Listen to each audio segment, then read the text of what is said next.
ที่เพิ่นได้มีเอาไว้อย่างเฮานี่ก็เป็นพระสงฆ์องค์สังฆเจ้าราษฎรธรรมดาภาระตำแหน่งหน้าที่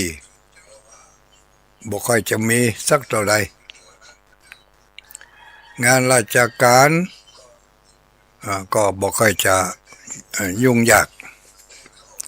นอกจากเสียว่างานเจ้าบ้านงานเจ้าบ้านพี่น้องประชาชนกิจนิมนต์พ่องกาไปงานสาธารณะพ่องกางานอาสาพ่องกานี่อันนี้ก็เจ้าทุเจ้าราษฎรธรรมดาก็มีแต่มันบ่อยแต่งานราชการนี่แล้วเตือมันกำหนดบ่ฮู้เมื่อเนาะคำสั่งมาเมื่อคืนมันผูกไปหั่นไปนี่เนอะทำอันนั้นทำอันนี้ก็จำเป็นต้องไปตามภาระหน้าที่นี่ก็บางทีเพราะว่าจดหมายมาเดียวนี่เพิ่นซ่อมบ่ใจแบบเอกสารเป็นกระดาษนะคำสั่งบางอย่างนี่บางเตือนี่เป็นคำสั่งที่ใจมาทางโทรศัพท์ออนไลน์เนี่ยเนาะประชุมด่วนวันนี้เวลาบ่ายโมงเนี่ยจำเป็นต้องไปล่ะบางทีตื่นเจ้ามาเปิดโทรศัพท์พอมีคำสั่งด่วนวันนี้ขอนิมนต์เข้าร่วมประชุมเวลา9 โมงถ้าอยู่ไกลนะเนาะไปอย่างสมมติว่าตั้งเชียงใหม่เนาะประชุมวันนี้ด่วนเวลา9 โมงที่วัดพระพุทธบาทอุดมอำเภอฝางเนี่ยเนาะเข้าท่านผอ.ก็ต้องออกเดินทางกี่โมงนั่นคำนวณแล้วจากวัดอย่างก็วัดปากทางเจริญเนาะจะไปวัดพระบาทอุดมอย่างนี้ระยะรถเดินทางมันต้อง2-3 ชั่วโมงเนี่ยเนาะถ้าเกิดว่าได้ไปอ่านจดหมายมาเจ้านี่ตี 5จำเป็นต้องออกกันนี่เนาะ6 โมงนี่ต้องออกแล้วนี่ไปถึงพุ่น9 โมงดูโหนักบัตตันอันเหตุการณ์อย่างเงี้ยงานราชการปัจจุบันบางทีมันด่วนจนคนรับเอกสารรับจดหมายข้อความเกือบจะเกียมตัวบัตรตันเนาะก็จึง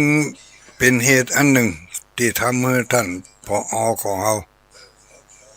บางเตือก็ได้เข้ามาบางเตือก็บ่ได้เข้ามาอย่างกับเจ้าวันนี้ติดภารกิจที่ไหนบ่ฮู้เด้อก็จึงทำให้รายการของเพิ่นที่เคยออกเป็นปกติ5 โมงถึง 6 โมงก็เปลี่ยนมาตุลุงดอยวันที่12ขอนิมนต์ตุลุงดอยไปนั่งหน้าจอแตนกำเนิดติดธุระก็เขาไม่ได้ไปไหนเนาะแต่ก็สุขภาพก็พอจะยังถูกกังกันได้อยู่ก็ พอที่จะลุกจากที่นอนมานั่งหน้าคอมได้ ก็ว่ากันไปรับภาระหน้าที่ด้วยความยินดีและเต็มอกเต็มใจที่จะมาทำหน้าที่ตรงนี้ปกติแล้วก็ถ้าอย่างวันพฤหัสบดีนี่ก็ถ้าเป็นวันเวลาที่ปกติก็6 โมงถึง7 โมงก็รับหน้าที่อยู่แล้ว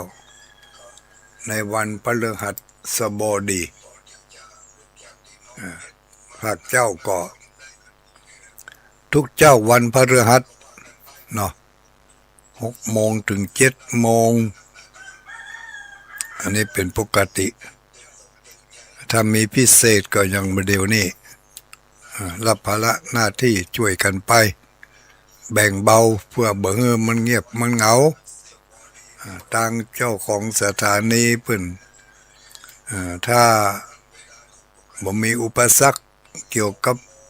กับไฟเกี่ยวกับเทคนิคก็จะได้รับสัญญาณจากคลื่นสีขาวแต่บางพื้นที่นั้นอาจจะมีปัญหาอยู่อย่างเวลานี้ที่ลำปางก็คงจะยังรับสัญญาณอย่างบ่ได้เถอะตะกี้เปิดพอมีก็ขึ้นสัญญาณขึ้นจุดแต่บ่มีเสียงเว้ยมีแต่สัญญาณบ่มีเสียงได้ยินข่าวว่าไฟดับตั้งแต่ตะคืนแล้วนะที่ลำปางนี่ก็บ่ฮู้ว่าตอนนี้ได้รับสัญญาณหรือยังสัญญาณลำปางดักปิ้งสถานีดักปิ้งเพิ่นยังบ่รับสัญญาณเนาะส่งไปแล้วนี่รับที่ดอยรอบ่ได้ก็รับทั้งเพก็ได้เนาะ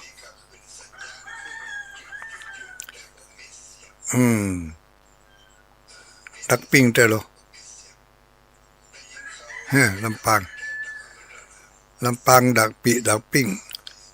พี่น้องญาติโยมที่ไปต่างประเทศเหรอเป็นจะได้พ่อง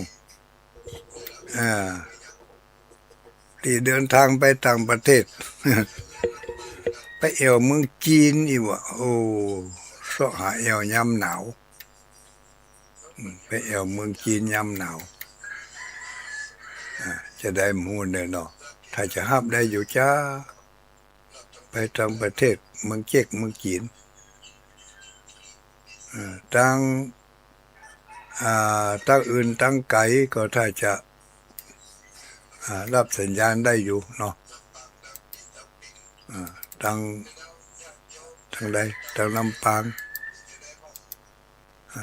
างรับสัญญาณดูได้หรือเปล่าทางดอยหล่อนี่ตอนนี้สัญญาณดอยหล่อมาแล้วนะรับได้แล้วออกอากาศได้แล้วแต่ตังมีตังลำปางทีเดียวตังเมืองฝางรับสัญญาณได้อยู่นอกเมืองฝางหันชมรมผู้ปฏิบัติธรรมนี่ชมรมผู้ปฏิบัติธรรมวันเสาร์ถ้าจะรับสัญญาณกันได้อยู่ก็ไม่เป็นไรเนาะที่90 เมกะเฮิรตซ์90 เมกะเฮิรตซ์ดารุณีเวียงป่าเป้าเรดิโอนี่รับสัญญาณได้ตอนนี้ก็เปิดรับสัญญาณจากคลื่นสีขาวเพื่อชาวประชาแม่ขจาร107.5ก็ว่า107บ่ได้หมุนไปพอเนอะ 107 เมกะจานโมเดิร์นก็รับสัญญาณที่เวียงปะเป้านี่มี2 สถานีรับสัญญาณอยู่พี่น้องศรัทธาญาติโยมเฮาภาคเจ้าภาคกลางคืนรับฟังทางสถานีวิทยุท้องถิ่นรับสัญญาณได้วัดไฟหินรับสัญญาณจากคลื่นสีขาวแล้วก็กระจายออกมาสู่ศรัทธาญาติโยมในหลายๆอำเภอนะควบคุมมาแถวอำเภอเมืองปานเป็นวัดไฟหินบางจุดแดนดินถิ่นล้านนาบางจุดส่งมาถึงวัดส่งมาถึงอำเภอเมืองปานเพ่ก่อนนะให้ที่อยู่อำเภอเมืองปานฟังกันพอเนอะหมุนไปแต่มันเป็นขึ้นได้เท่าใดตัวเลขนั่นมันบางทีมันอาจจะบะเที่ยงสักเท่าใดถ้ายิ่งวิทยุได้ไปซ่อมมาแล้วก็ยิ่งทำให้ขาดเคลื่อนได้แล้วก็เกิดมีทานแบตเตอรี่มันอ่อนไปกาไฟฟ้ามันบัดเสถียรกานี่อันนี้ก็ทำให้สถานีตัวเลขมันขาดเคลื่อนได้นะแต่เขาก็หมุนไปพระในฟังหั่นก็เป็นเทคนิคในการไหลเสาะหาขึ้นสถานีวิทยุเปิดกันไปฟังกันไปแก้ง่อมแก้เหงาศรัทธาญาติโยมเฮาทั้งหลายตื่นเจ้ามาล้างหน้าด้วยน้ำใสล้างใจด้วยน้ำธรรมเอาน้ำใสๆช่วยล้างขัดสีสวีวันผิวพรรณหน้าตาเนื้อตัวล้างให้มันดีล้างให้มันใสสะอาดปราศจากความสกปรกเสร็จแล้วก็มาแต่งเนื้อแต่งตัววีหัวตาแป้งใส่ครีมใส่ครีมใส่แป้งอันนี้เป็นวิธีของความเป็นอยู่ของสัตวโลกทั้งหลายบอกว่าจะเป็นสัตว์เดรัจฉานสัตว์มนุษย์ก็ปฏิบัติกันไปล้างหน้าด้วยน้ำใสแต่งเนื้อแต่งตัวด้วยเครื่องสำอางประทินผิวก็ทำกันไปตามปกตินิสัยเคยทำกันมาอย่างนั้นก็ทำกันไปอย่างนี้ ตื่นมาล้างหน้าด้วยน้ำใสแต่งผิวกายด้วยเครื่องสำอางข้อนี้ฉันใดตื่นมาแล้วน้อมรำลึกนึกถึงพระธรรมคำสอนขององค์พระบวรสัมมาสัมพุทธเจ้าท่องคาถาเอาไว้ป้องกันภัยท่องคาถาป้องกันภัยภัยอันจะเกิดจาก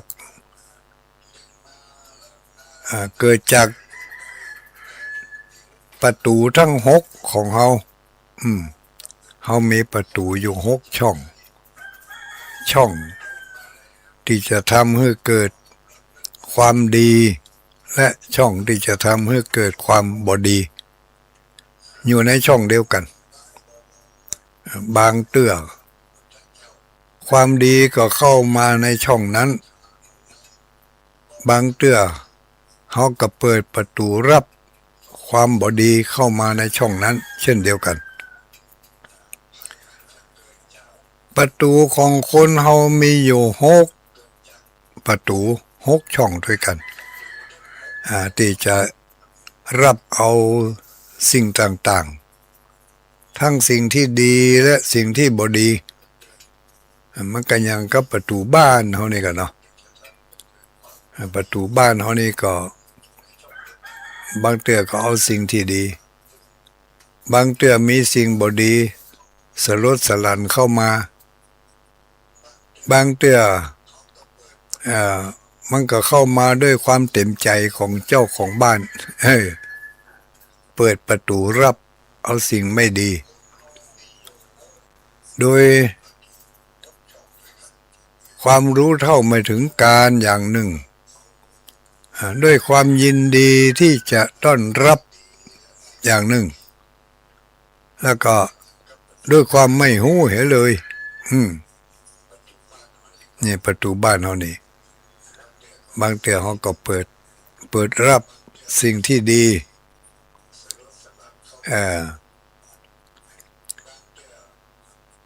เข้ามาด้วยความเต็มใจทั้งที่หู้ว่ามันบ่ดีแต่เฮาก็ยังรับอยู่เปิดรับอยู่บางเทื่อก็หู้บัดตันเกมของความบ่ดีของสิ่งบ่ดีพอมันเข้ามาแล้วกว่าจะหู้มันก็เข้ามาอยู่ในไปแล้วพอมาอยู่ในบ้านเฮาไปแล้วเพื่อมันให้ผลมาลุนถึงจะหู้ว่าโอ้อันนี้มันบ่ดีรู้นี่หู้บัดตันแต่มันก็เข้ามาแล้วมากวนมาคุยมายุแยงตะแคงแย่ให้เกิดความผิดพ้องหมองใจกันบางทีก็ถึงกับอารวาสทำลายร่างกายทำลายทรัพย์สินในบ้านของเฮาเพราะเฮาเปิดรับเข้ามา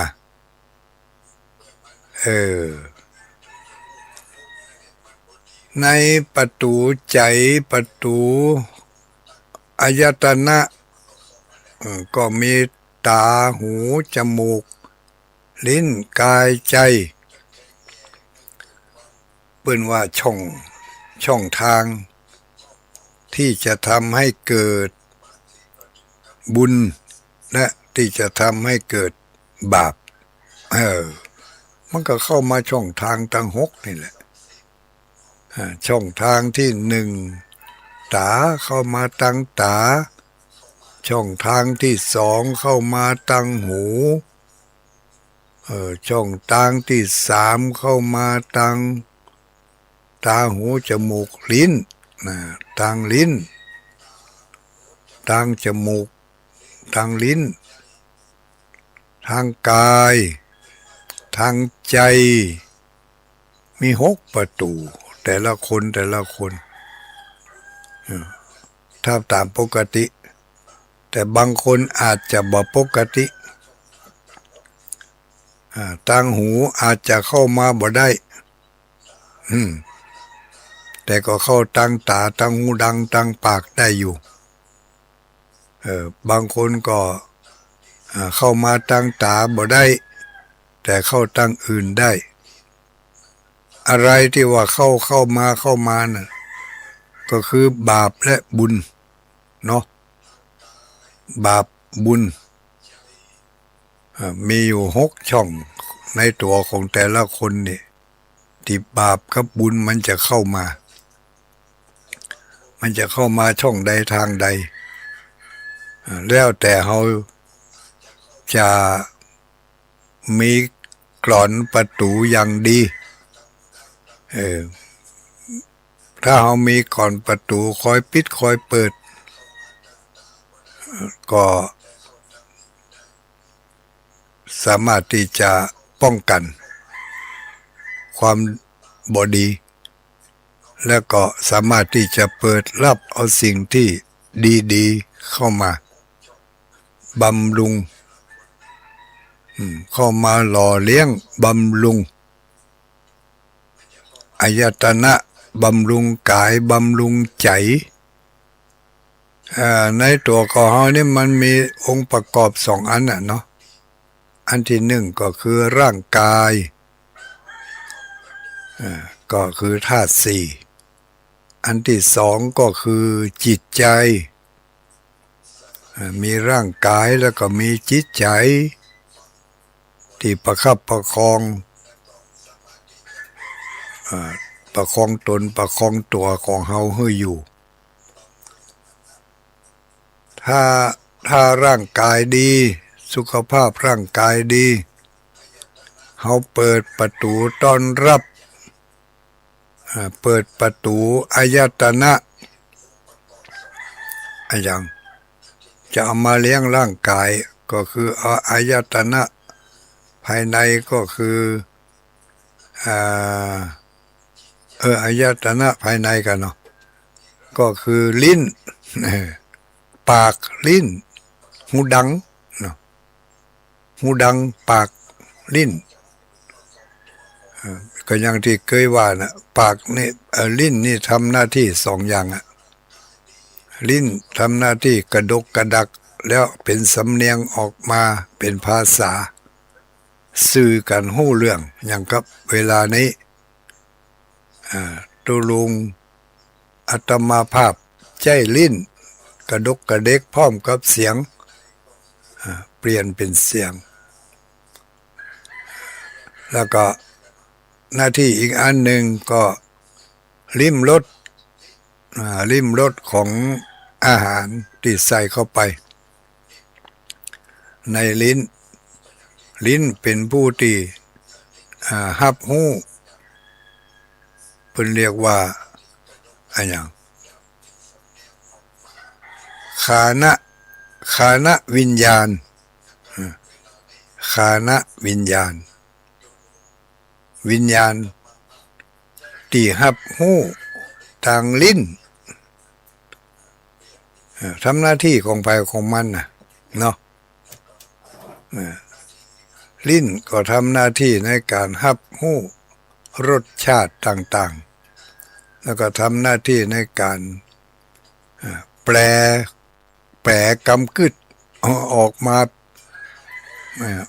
าเป็นเสียงสูงเสียงต่ำเสียงใหญ่เสียงน้อยเสียงก่อยเสียงแห้งเสียงดีเสียงบ่ดีออกมาจากลิ้นแล้วก็ส่งไปให้ผู้ที่รับลิ้นเสียงออกมาทางปากผู้ที่รับก็รับได้ทางหูรับทางหูธรรมะได้ยินเป็นเสียงน้อยเสียงใหญ่เสียงกลางผู้ที่รับก็คือตัวของเฮาหูของเฮาเป็นผู้รับเนี่ยประตูนี่เฮาเป็นคนที่เปิดประตูเปิดประตูหูรับเสียงเนี่ยข้อสำคัญตอนที่เฮาไปยืนเปิดประตูหูนี่ถ้าเฮาฮู้ว่ามันเป็นเสียงที่ดีก็เหมือนกับแขกที่จะเข้ามาตั้งประตูหูประตูโสตะประตูช่องนี้เพิ่นเรียกว่าโสตะประสาทถ้าเฮามีระบบป้องกันภัยเอาไปใส่ไว้ที่ประตูหูเขาก็ป้องกันภัยได้เพราะว่าเขาเป็นคนเปิดประตูเขาเปิดประตูหูประตูโสตะจักขุตาโสตะหูเพิ่นเรียกว่าวิญญาณนี่คอยรับหู้ว่าจะเอามาอย่างจะเอาสิ่งที่ดีเข้ามาก็ต้อนรับยินดีต้อนรับแขกผู้มาเยือน เ เป็นมิตรแก้วสหายก็คือเสียงที่ดีเสียงที่มีประโยชน์เสียงที่ให้คุณค่าทางผู้รับก็คือจิตใจจิตใจถ้ารับแล้วยินดีที่จะให้เสียงนี้เข้าไปในหูของเราก็แสดงว่าเราเปิดประตูหูต้อนรับสิ่งที่ดีๆเข้ามาแล้วก็เอาม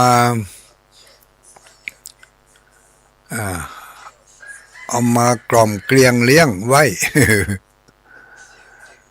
เสียงดีเสียงม่วนเสียงเพราะเสียงที่มีประโยชน์เสียงที่มีคุณค่าที่สามารถที่จะไปบำรุงหล่อเลี้ยงจิตใจไปบำรุงหล่อเลี้ยงจิตใจให้มีความกระตือรือร้นให้มีกำลังให้ใจนี่มีกำลังแล้วก็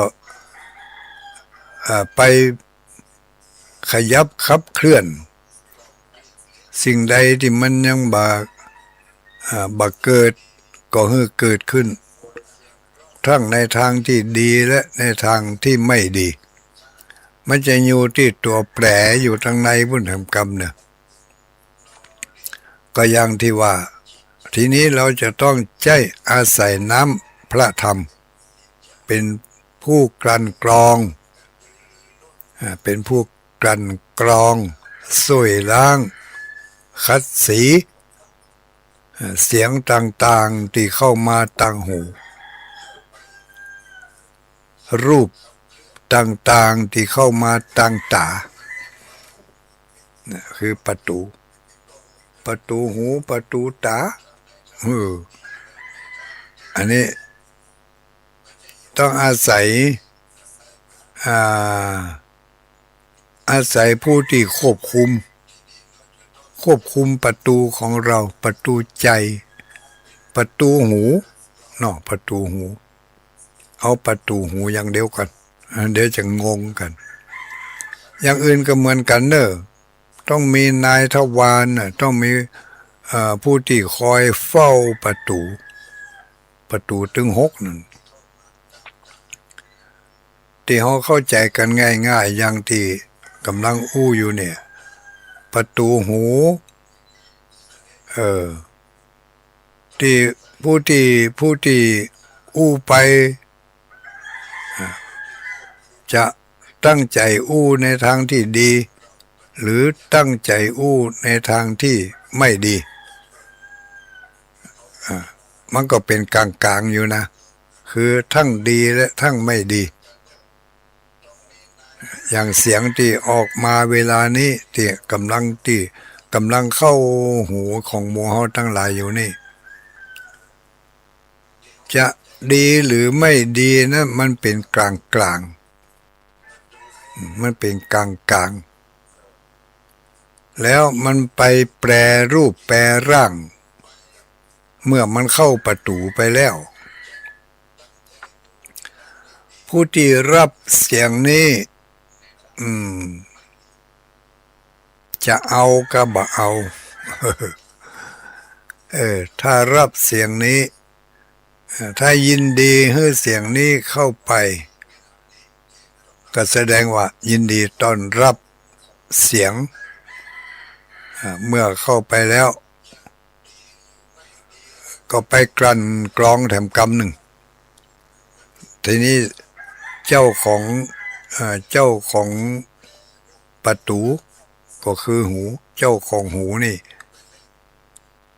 ต้องมีผู้กลั่นกรองว่าเสียงนี้ควรจะเก็บไว้เอาไปไว้ในความทรงจำเอาไปไว้ในความจำเนาะแล้วก็พิจารณาไตร่ตรองใคร่ครวญดูจะให้เสียงนี้อยู่เมินก็ว่าบ่ให้อยู่เมิน เออจะให้อยู่นานหรือไม่ให้อยู่นานเนาะถ้าปึงใจแล้วพินิจพิจารณาแล้วเจ้าของประตูนะเจ้าของหูนะพิจารณาแล้วโอ้เสียงนี่ดีมีประโยชน์แล้วก็สามารถที่จะไปช่วยทนุบำรุงความนึกความคิดแสดงว่ามันเกิดประโยชน์สามารถที่จะไปปรับปรุงเปลี่ยนแปลงความนึกความคิดไปต่อเติมเพิ่มความคิดที่ยังขาดตกบกพร่องไปเบี่ยงเบนความคิดที่ผิดพลาดหันเข้าหาความคิดที่ถูกต้องเมื่อเจ้าของประตูตั้งหูพิจารณาอย่างนี้แล้วก็อนุญาตให้อยู่ให้เสียงนี้อยู่ไปแล้วก็อยู่ไปก็เลี้ยงดูโดยสติสัมปชัญญะระลึกนึกถึงใคร่ครวญมีโยนิโสมนสิการตรึกตรองไข้ครวญว่าควรจะให้อยู่ต่อไปเพราะมันจะเกิดประโยชน์บัดเดี๋ยวนี้อาจจะบ่เกิดประโยชน์อย่างเตื้อวันหน้าวันตามากาหรือว่าเมื่อจังหวะมันปะเหมาะกันแต่รู้อย่างกับทุลุงว่าเมื่ออันน่ะหรือว่าแต่รู้อย่างกับที่ทุเจ้าตัวนั้นว่าเมื่ออันก็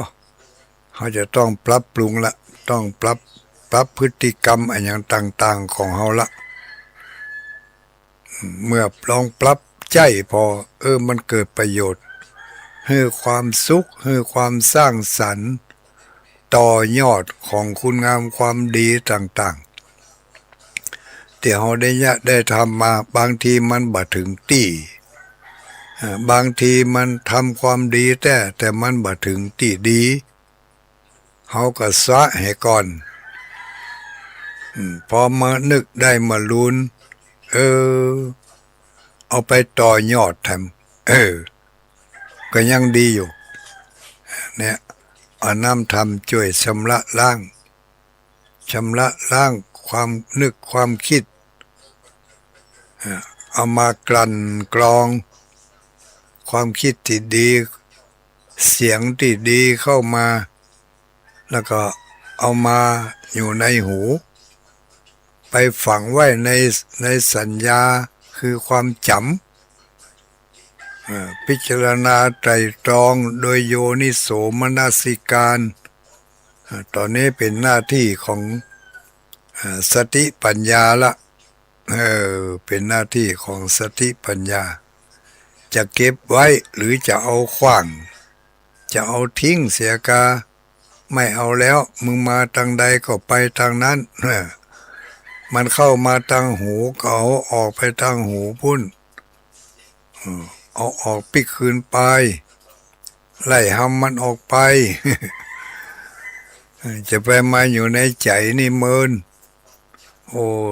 ซาใจนี่มันจะเต็มแล้วถ้ามันเต็มสิ่งที่ดีก็มีประโยชน์อบอุ่นม่วนแต่ถ้ามันเต็มไปด้วยสิ่งที่บดีมีแต่กวนแต่คุยอารมณ์ต่างๆมันไปคุยปุ่นเขาคิดเขาควายนะสิ่งที่บดีนี่ถ้าเอามาตั้งหูเข้ามาตั้งหูสู่ความทรงจำก็เป็นสัญญาความจำถ้าจำในสิ่งที่ดีๆมีประโยชน์สร้างสรรค์มันก็จะย่าให้เราเจริญขึ้นเจริญทางกายผิวพรรณดีกินดีนอนดีรับดี ไปบ่ปอเอลดี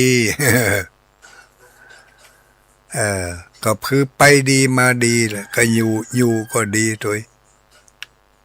ไปดีมาดีกินดีอยู่ดีรับดีนอนดีนี่เพราะว่ามีสิ่งที่ดีอยู่ในใจอยู่ในซ่าอยู่ในกุยของความจำอาศัยสติปัญญาค้นคว้าซักไซ้เอามาใจให้เกิดประโยชน์ต่อร่างกายผิวพรรณทำให้ผิวพรรณดีหน้าตาดีเมื่อผิวพรรณดีหน้าตาดีก็ใจดีถ้าใจดีมันก็ออกไปในทางต่างๆดีออกไปทางปากก็ด้วยความปรารถนาดีออกไปก็ด้วยความหวังดีตั้งใจจะเอาสิ่งที่ดีๆเอาความดีต่างๆไปให้คนที่ฟังหรือว่าคนที่จะเปิดประตูรับสิ่งที่ดีๆจากผู้ที่ส่งเสียงไปดีมันก็เกื้อกูลกันในประตูของทั้งสองเนี่ยนะประตูปากออกไปแล้วประตูหูของผู้ฟังเปิดรับสิ่งที่ดีๆแล้วก็ปิดกั้นสิ่งที่ไม่ดีอย่างที่ว่านะจะดีหรือบดีมันเป็นกลางๆเมื่อมันเข้ามาในตัวในใจของเขาแล้วตอนนี้แหละมันจะดีกับบดีมันจะอยู่ที่ใจของเขาถ้าเขาเก็บไว้หันว่ากำอูนี่สิ่งที่เขารับมาตั้งหูนี่มันดีควรค่าแก่การเก็บไว้บ่ควรค่าแก่การละไปทิ้งไปเก็บไปไว้ก่อนด้วยความปรารถนาดีของผู้ที่เพิ่นนำมาเสนอนำมาฮื้อส่งมาฮื้อฮู้ละเพิ่นส่งมาแบบดีๆแต่ตอนนี้ยังบ่ได้เตือก็เอาละไว้หั่นก่อน เก็บไว้เอาไว้บนหิ้งก็ดีเอาใส่ในตู้ไว้ก็ดีวันดีคืนดีพัดกวาดเช็ดถูเพี้ยวพัดไปหู้ไปหันเข้าใส่เปิ่นเอาฮื้อมาตะเมินแล้วรู้นี่ ยังบ่ได้ลองทำกำเตือนหรอกวันดีคืนดีอาจจะเอาไปลองทำพอมันเกิดประโยชน์ก็รักษาไว้มันบ่เกิดประโยชน์ก็เอาทิ้งไปจะแปเก็บไว้เมินก็เป็นขี้เมี่ยงป่องเป็นอยากเยื่อขี้ฝุ่นติดแล้วก็เป็นสิ่งที่กีดขวางแทนที่สิ่งดีๆมีประโยชน์จะเข้ามาอยู่ในความจำก็ไปจำเอาแต่สิ่งที่มันบ่ดีบ่มีประโยชน์บ่สร้างสรรค์จำได้เนอะถึงบ่ยอมลืมอย่างเนี้ยอันนี้อยู่ที่ผู้ที่รักษาใครจะไปรักษาก็คือจิตใจวิญญาณอันเดียวกันนั่นน่ะถึงจิตถึงใจถึงวิญญาณความนึกคิดเอามันง่ายๆเนาะผู้ที่ต้องการรายละเอียดก็ไปแยกเอาคนเดียวปุ่นเนาะต้องเข้าไปสำนักถึงจะแยก เขาบ่ได้ไปเขาบ่ได้อยู่ในสำนักเขาอยู่ตั้งนอก เขาบ่ได้เข้าไปในละเอียดมันก็เอารวมกันไปก็แล้วกันจิตใจวิญญาณความรู้สึกนึกคิดอันเดียวกันหมดอ่ะความจำเนาะจำได้หมายหู้เขาจะจำสิ่งที่ดีๆสิ่งที่บดีเขาก็พยายามที่จะลืมมันไปบักกึดถึงมันบ่อยๆบ่อยๆบักกึดถึงสิ่งที่เลวร้ายที่มันผ่านเข้ามาตั้งหูตั้งตาบ่อยๆ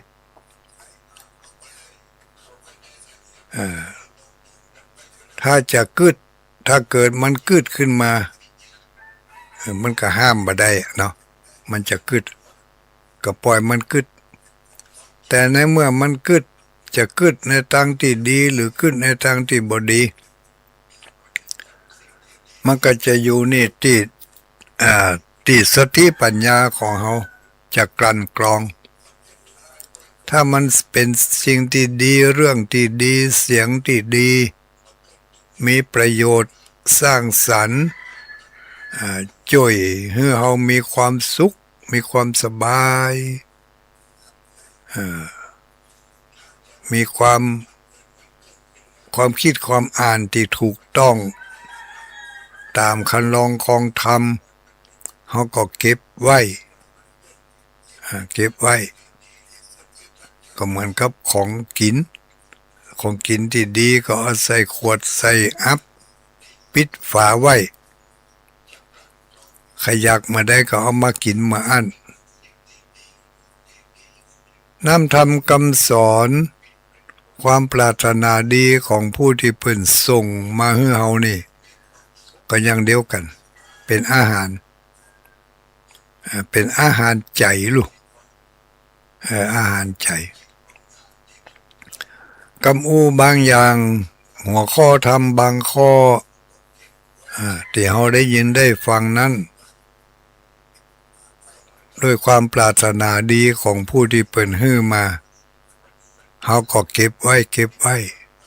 วันดีคืนดีเอามากึดใจ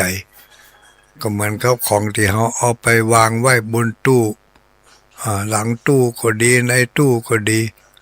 วันดีคืนดีเอามาคัดมาปัดมาเจ็ดโอ้อันนี้ก็งามดีเหมาะดีสวยดีถ้าเป็นของที่ใจได้ก็นำไปใจของที่บางอย่างมันเอาไปกินก็บ่ได้เอาไปใจก็บ่ดีแต่เอามาเป็นเครื่องประดับเอามาประดับไว้บนหิ้งบนขวัญเอามาประดับไว้บนตู้โชว์ให้คนอื่นได้หัน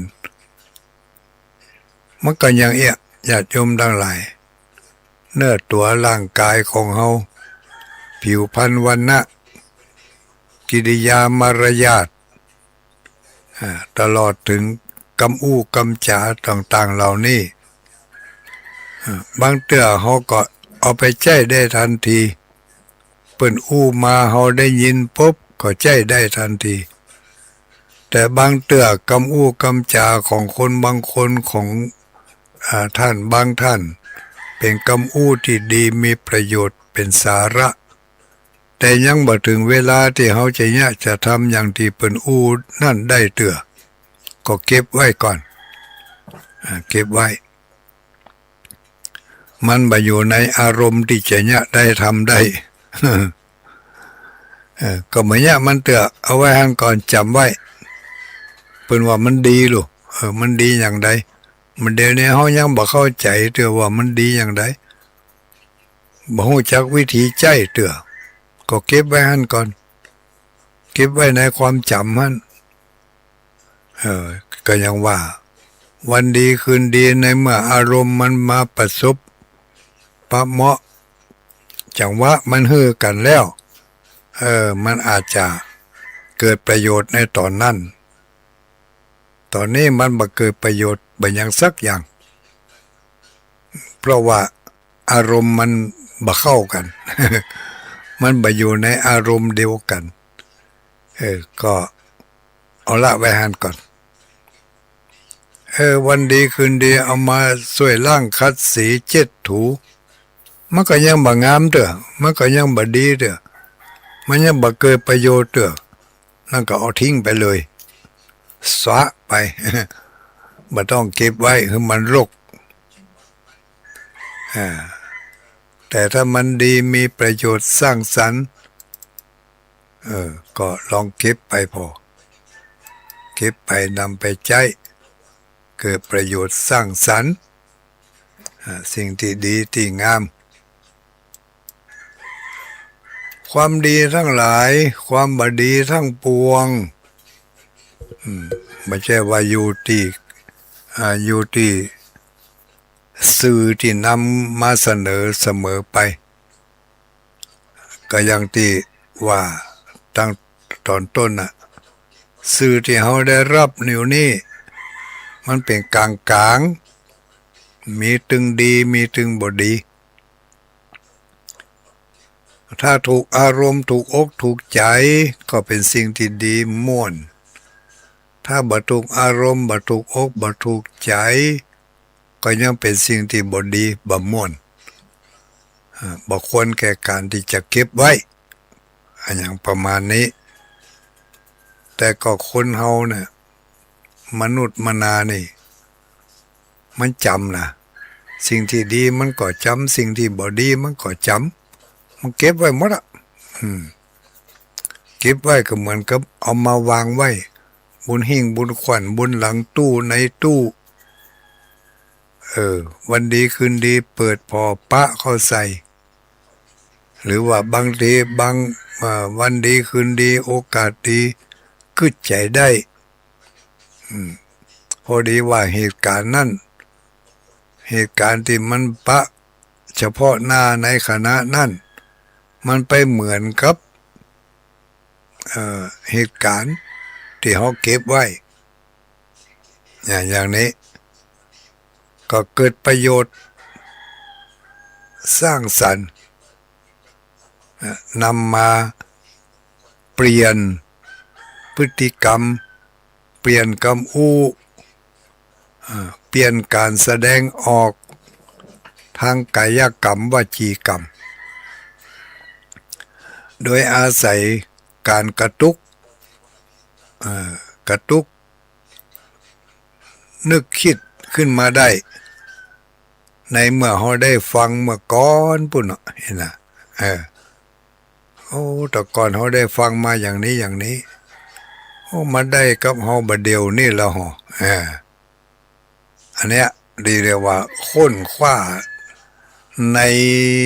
นซ่าในภาชนะก็คือในสัญญาความจำเมื่อเกิดขึ้นมาได้พิจารณาไตร่ตรองดูตอนที่เขาได้ยินได้ฟังใหม่ๆนั่นเขาอาจจะบ่เข้าใจหรืออาจจะบ่หันประโยชน์แต่พอวันดีคืนดีในเหตุการณ์เดียวกันแต่คนละอารมณ์คนละระดับของสติปัญญาตอนที่เขารับฟังนั้นได้ยินได้ฟังนั้นสติปัญญาของเขามีระดับหมอกอันจึงห้ามกันบ่ได้ มันบ่ถูกอารมณ์ห้ามบ่ได้แต่พอดีวันดีคืนดีสติปัญญาของเขาเปลี่ยนไปจากที่ห้ามบ่ได้ก็เอาความจำอันนั้นมาพิจารณาไตร่ตรองดูกับเหตุการณ์ที่ปะเข้าใส่ประเดี๋ยวนี้นึกย้อนหลังไปในเหตุการณ์นั้นมีการตักเตือนบอกกล่าวให้แก่เฮาอย่างใดมาถึงปัจจุบันนั้นเหตุการณ์นี้มันเฮาได้ยินได้ฟังมาตั้งแต่เมินแล้วเขาควรจะปรับเปลี่ยนได้แล้วเนี่ยอารมณ์มันก็รับกันสติปัญญามันก็พัฒนาขึ้นมาที่จะรับ เอาสิ่งที่ได้ยินได้ฟังเมื่อแต่ก่อนนั้นเอามาปรับปรุงแก้ไขพัฒนาจากสิ่งที่บ่ค่อยดีก็พัฒนาให้มันดีขึ้นโดยการฟังแถมได้ยินแถมหรือกึดขึ้นมาได้แถมอยู่ในอารมณ์อยู่ในภูมิปัญญาที่ระดับนี้ได้ยินได้ฟังกันแล้วก็เอามาพินิจพิจารณากันได้อย่างนี้เรียกว่าพัฒนาตัวเองพัฒนาจิตใจพัฒนากรรมกึศจากปกติธรรมดาให้เป็นไปในทางที่ดีที่มีประโยชน์ให้แก่ตัวเองเมื่อตัวเฮาได้รับประโยชน์เป็นสิ่งที่ดีที่งามประโยชน์อันนี้ก็จะเกื้อกูลไปถึงผู้ที่อยู่ใกล้ชิดกับเฮา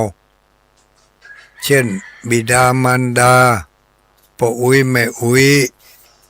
ลูกหลานเหลนโหลนเขาก็จะได้รับความดีสิ่งดีจากเฮาโดยการแสดงออกทางกายกรรมก็คือตั้งมือตั้งเท้าทางวจีกรรมก็คือกรรมอู้กรรมจ่าในเมื่อเฮามีอารมณ์ดีมีสติปัญญาดีกรรมกึศดีเฮาก็อู้ดีอู้ดีอู้ม่วนอู้ไพเราะไอ้โลเพราะออกมาจากใจที่ดีใจดีกำกึศดีมาจากสติปัญญาดีสติปัญญาดีก็ทำให้กำกึศดีเมื่อกำกึศดีก็อู้ดีก็รวมความแล้วก็คือดีไม่ใช่ดีทีนะดีทีนั่นเดี๋ยวนี้บ่มีแล้วก็เนาะดีทีมันเป็นมาหยังมันเป็นสารไล่ยุงสารฆ่ายุงสารควบคุมยุงคุมกำเนิดยุงเหรอดีทีตะก้อนเพิ่นเอามาแจ้กันเดี๋ยวนี้เอาดี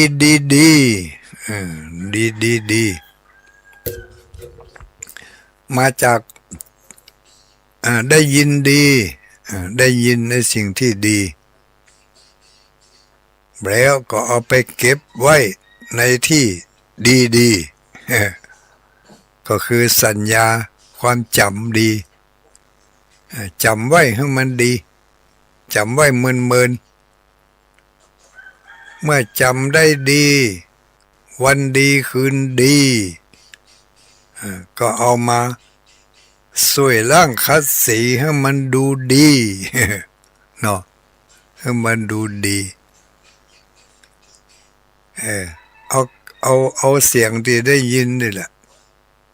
ข้อธรรมต่างๆที่ได้ยินเนี่ยเป็นสิ่งที่ดีลูกเสียงเข้ามาก็เป็นเสียงดีเพราะผู้ที่ตั้งความปรารถนาดีจะเอาสิ่งที่ดีๆมาให้นะสิ่งที่ดีๆมาให้ในเวลานี้เราอาจไปอยู่ในอารมณ์ที่จะรับสิ่งที่ดีนี่ไปพัฒนาหรือไปใจให้มันเกิดประโยชน์ก็บ่เป็นหยังเก็บไว้ก่อนวันหน้าวันตามาก็เอาไปพินิจพิจารณาหาโอกาสนำไปใจหาโอกาสหาช่องทางก็เหมือนกับว่า สิ่งดีเหล่านี้เขาเก็บไว้เก็บของดีไว้บนตู้บนหิ้งเดี๋ยวนี้มันอาจจะบ่เกิดประโยชน์ เพราะอันอย่างเพราะเขามาอยู่ในอารมณ์ที่เขาจะนำไปใจมันจะเหมือนของอันอย่างสักอย่างเนี้ยที่เขาไปไหว้บนหลังตู้ไว้ในตู้ยังมาถึงเวลาใจเธอเก็บไว้หันก่อนเมื่อนานไปมีโอกาสดีจังหวะดีเหตุการณ์ดีก็อาจจะนำมาใจถึงจะกินบ่ได้เอาไปแจ้ประโยชน์อย่างอื่นบ่ได้แต่เอาไปตั้งโชว์ได้เนี่ยอย่างกับดอกไม้อย่างมูเนี่ยเนาะเครื่องประดับต่างๆนี่กินบ่ได้luônน่ะเอาไปแจ้อย่างอื่นก็แจ้อย่างบ่ได้จะเอาไปแกงก็บ่ได้จะเอาไปตำน้ำพริกก็บ่ได้มันไม่ใช่ของดีกินแต่เอาช่วยล้างคัดสีเจ็ดถูปัดเป่าฮะเอาไปตั้งโชว์ได้อย่างดอกพลาสติกก็ดอกไม้สดก็นี่บางอย่างเป็นพิษเป็นภัยซ้ำๆเป็นพิษเป็นภัยในเมื่อมันเข้าไปบ่ถูกที่ถูกทางดอกไม้สดน้ำยางมันก็อย่างก็ถ้าเกิดมันเข้าหูเข้าตาอาจจะเป็นอันตรายแต่เอาไว้ตั้งไว้โชว์มันเป็นสีสันก็ดูดีดูงามมันก็ไปเกิดประโยชน์ตั้งปุ้นมันบักเกิดประโยชน์อย่างหนึ่งแต่มันไปเกิดประโยชน์อีกอย่างหนึ่งคำอู้คำจาของคนเฮาก็เหมือนกันมันออกจากปากของเฮาไปแล้วก็ต้องพยายามที่จะตั้งอกตั้งใจให้มันดีนะเอาสิ่งที่ดีๆออกไปกลั่นกรองโดยโยนิโสมนสิการพิจารณาไตร่ตรองให้มันดีแล้วก็อู้ออกไปจะอู้กับลูกกับหลานอู้กับคนอื่นนอกเหนือไปอู้กับเพื่อนกับฝูงหู้ว่าอารมณ์บดีจะไปฟังอู้เถอะถ้าอู้แล้วมันสิ่งบดีมันติดแปดเปิดโดยความหู้เท่าไม่ถึงการบักึดสักหน่อยว่าเฮาอู้อย่างอี้เขาจะเก็บไปกึดเป็นอย่างอันอันเนี้ยหู้เท่าไม่ถึงการเฮาตั้งใจจะอู้ดีนะแต่ในอารมณ์ที่เขาฮับนั่นมันเป็นอารมณ์ที่บดี คำอู้ดีเสียงตีแต่ไปอู้ในคนที่เพิ่นบ่มีอารมณ์ที่จะฮับมันก็เขาก็ถือว่าเป็นสิ่งบดีนะแต่ถ้าเขามีสติปัญญาเขาเก็บไว้เนาะคำอู้ของเขาดีเขาเก็บไว้เอาไว้หันก่อนบัดเดี๋ยวนี้บ่ยะอย่างสักอย่างเถอะบ่ยะอย่างที่มันว่าเถอะวันดีคืนดีสิ่งที่ดีๆเหล่านั้นอาจจะให้ประโยชน์ในทางที่ดีอย่างที่ว่าดอกไม้พลาสติกดอกไม้สดมีคนนำมาให้มันอาจจะบ่เกิดประโยชน์ในเวลานี้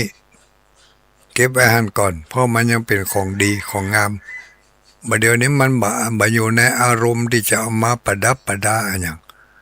เก็บไว้วันดีคืนดีโอกาสดีจังหวะดีสิ่งเหล่านี้มันก็อาจจะมีประโยชน์ดีช่วยล้างคัดสีเช็ดถูให้มันดีเอาไปตั้งไปโชว์ไปจัดไปแต่งบุญแจกันก็ดีบุญภาชนะอันใดอันหนึ่งเอาใส่ไว้เป็นเครื่องประดับเป็นเครื่องโชว์เป็นเครื่องต้อนรับแขกก็ยังมีประโยชน์อยู่ก็ยังมีประโยชน์เมื่ออารมณ์มันดีมีประโยชน์แม้กระทั่งดอกไม้ที่อยู่ในกระถางตะหมูในบ้านในจองของเฮาบางทีอยู่ที่ตะล่างกังควงเนาะผ่านไปผ่านมาถึงวันก็บาหันมันมีประโยชน์มันมาเกิดประโยชน์อันหยัง ก็เลยบ่ได้ใส่ใจมันเพราะมันกินบ่ได้ จะเอากินได้อย่างเดียวมันกินบ่ได้ก็บ่ได้ใส่ใจมันก็อย่างที่ว่าดอกในกระถางไม้ประดับพอมันเหี่ยวมันเฉาก็ปล่อยมันเหี่ยวมันเฉาไปฉะนั้นมีเวลาผ่านไปก็ผ่านมาผ่านไปก็ผ่านมาไปที่อื่นที่ไกลไปหันบ้านเปิ่นเมืองเปิ่นไก่ต้นอย่างเดียวกันดอกอย่างเดียวกันของเปิ่นเต่งตึงสดใสสดชื่นออกดอกออกอย่างขึ้นมาก็งามหน้างามตาไปหันงามบ้านเปิ่นบุญแต่บ้านตัวเหี่ยวเต็บเงียบ บ่ได้กินน้ำบ่ได้กินปุ๋ยบ่ได้กินอาหารมีแต่ความเหี่ยวความเฉานับวันที่จะตายไปถึงวันวันดีคืนดีคือใจได้เอาน้ำไปหดเอาปุ๋ยไปใส่ยอดให้น้อยก็ดีก็งามขึ้นมานั่นมันอยู่ในอารมณ์ที่เราจะพอคอยดูแลถ้ามันบ่อยู่ในอารมณ์ที่จะพอคอยดูแลมันก็กลายไปกลายมาบ่ได้ใส่ใจมันมันก็อย่างนั้นนะแทนที่มันจะเกิดประโยชน์ก็กลับกลายเป็นเกิดโทษขวางหูขวางตาเกะกะทุกสิ่งทุกอย่างในตัวในใจของเรามันเป็นอย่างนี้ต้นไม้ต้นตอกในกระถางบ่ใส่ใจดูแลมันก็เหี่ยวเฉาชี้บ่งบอกถึงโชคชะตาราศีสิ่งที่ดีๆบ่เข้ามาน่ะในชะตาชีวิตของเราอย่างที่ว่าไว้มาก่อนพอเราปล่อยให้สิ่งเหล่านั้นมันเหี่ยวเฉาเหี่ยวแห้งบ่ได้ใส่ใจบ่ได้ดูแลมันโดยเฉพาะดอกไม้ในกระถางนี่ต้นไม้ในกระถางในกระที่ใกล้ๆเขานี่ที่ผ่านไปผ่านมาถึงวันนี่แม้กระทั่งดอกไม้ในแจกันอยู่หิ้งผ้าอยู่นี่ปล่อยเหี่ยวปล่อยเฉาปล่อยเน่ามันก็จะเนี่ยเฮาเหี่ยวเฮาเฉาเฮาเน่าไปดอกไม้ในกระถางนี่ดีบ่ดีมันด่าเอานะสู่เขาลูกเอากูมาเลี้ยงนี่ กูอยู่พุ่นจัดดีกินดินกินอาหารจัดอร่อยเอากูมาใส่ในกระถางเมื่อใหม่ๆก็พอคอยดูแลกูจัดดีเดี๋ยวนี้ปล่อยทิ้งปล่อยขว้างบ่ใส่ใจบ่ดูแลกูอย่างใดก็ขอให้สุขเขาอย่างอันมันจะว่าอย่างนั้นเนาะกูอยู่ในดินดีๆกูเอากูมาเลี้ยงแล้วซ้ำบ่พอคอยดูแลปล่อยให้กูเหี่ยวกูเฉากูเหี่ยวกูเฉาอย่างใดสุขเขาก็เหี่ยวก็เฉาอย่างอันเลย มันอาจจะอันก็ได้นะลองสังเกตพอเถอะคนถ้าบ่มีอารมณ์ที่จะไปพอคอยดูแลสิ่งเหล่านั้นมันก็บ่มีอารมณ์ที่จะรับเอาสิ่งที่ดีๆเข้ามาเพราะสิ่งที่ดีๆงามๆอยู่ใกล้ตัวเฮาบ่ปฏิบัติปัดปูเอาเปิดมาทรมานทรกรรมมันบ่ใช่ให้มาอยู่แต่เฮาน่ะเฮาต่างหากที่ไปให้เอามันมา ราคา200-300 400-500เป็นพันเป็นหมื่นก็ไปยอมซื้อมาเอามาละมาขวางเนาะธรรมะล้างใจน้ำใสล้างหน้าเดินทางมาเป็นเวลา1 ชั่วโมงต่อไปวันนี้มีเวลานักหน่อยมีเวลานักลูกจากนี่ไปถึง7 โมงก็ยังแถมหลายนาทีอยู่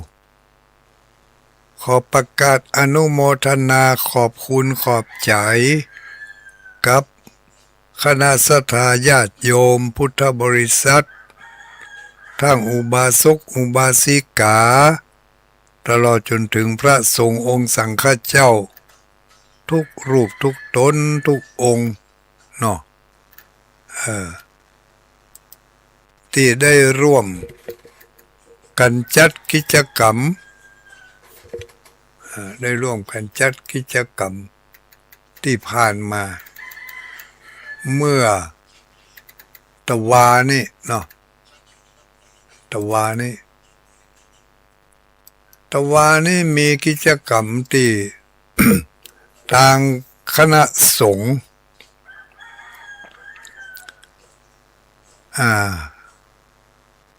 คณะพระสงฆ์อำเภอเวียงปะเป้าได้ร่วมกันกับคณะศรัทธาหน่วยงานราชการหน่วยงานและองค์กรต่างๆของอำเภอเวียงปะเป้าเฮาได้จัดกิจกรรมเนื่องในวันมาฆบูชาลำลึกสัปดาห์ส่งเสริมการรำลึกนึกถึงวันสำคัญทางพระพุทธศาสนาเนื่องในวันมาฆบูชาถึงสองเบื้องเฟื่องฝ่ายภายในก็มีพระเดชพระคุณท่านพระครูนิวิตศิรสังวร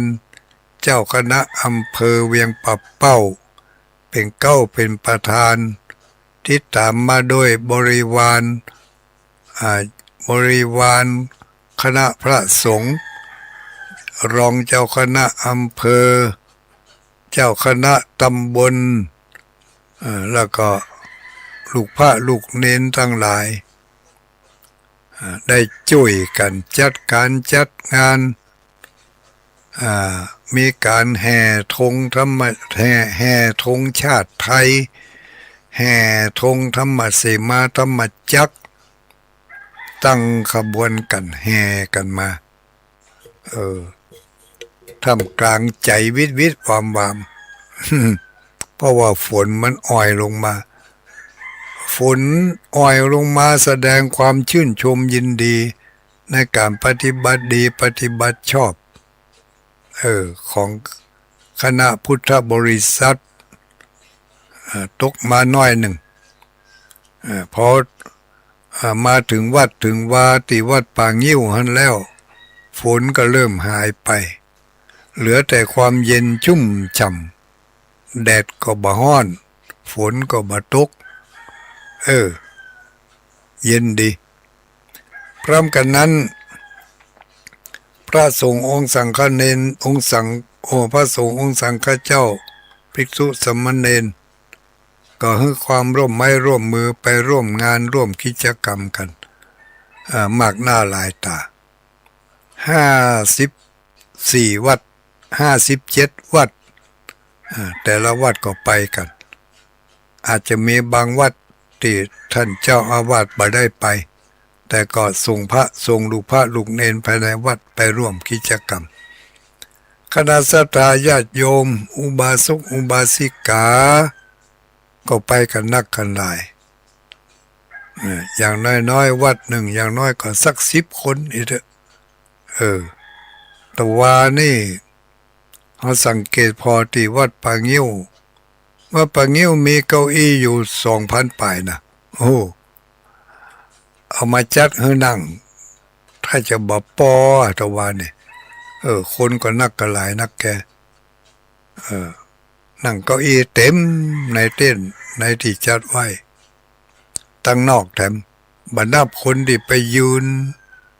ที่มีในบูธพ่องในโรงทานพ่องเดินไปเดินมาควักไขว่พ่องก็นักอยู่แสดงว่างานที่จัดในครั้งนี้วันมาฆบูชารำลึกร่วมกันตั้งคณะสงฆ์และคณะข้าราชการหน่วยงานองค์กรต่างๆตั้งไปนอกมีท่านในอำเภอเวียงปะเป้าเ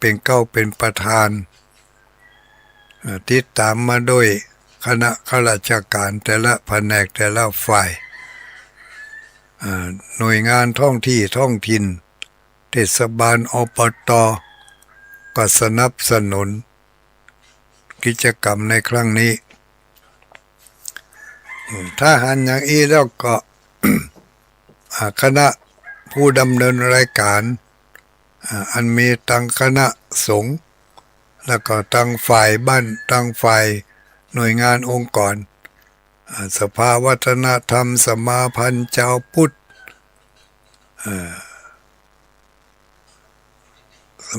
สมาพันธ์ชาวพุทธสภาวัฒนธรรมแล้วเนาะแล้วก็ชมรมน้อยหนานแล้วก็อย่างทำโอ้หลายอย่างร่วมกันจัดงานได้ดีก็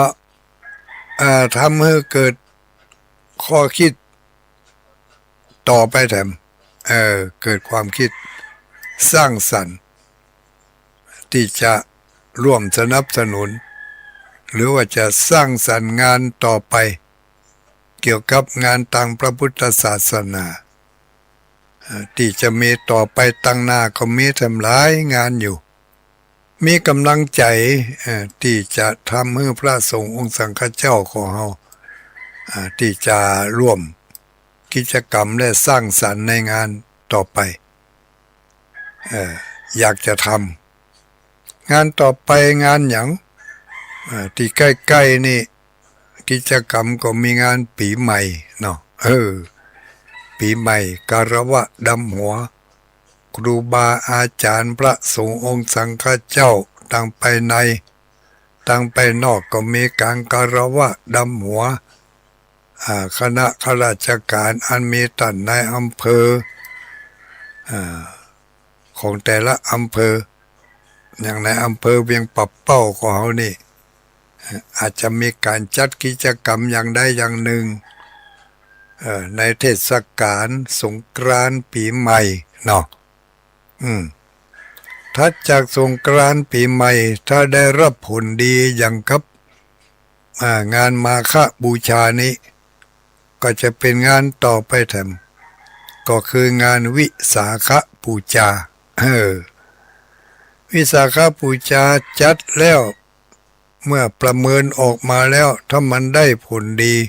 เหมือนกับงานมาฆบูชาก็จะเป็นงานหล่อเทียนพรรษาทำกันเนาะหล่อเทียนพรรษาอาจจะมีงานอัฐมีบูชาก็ได้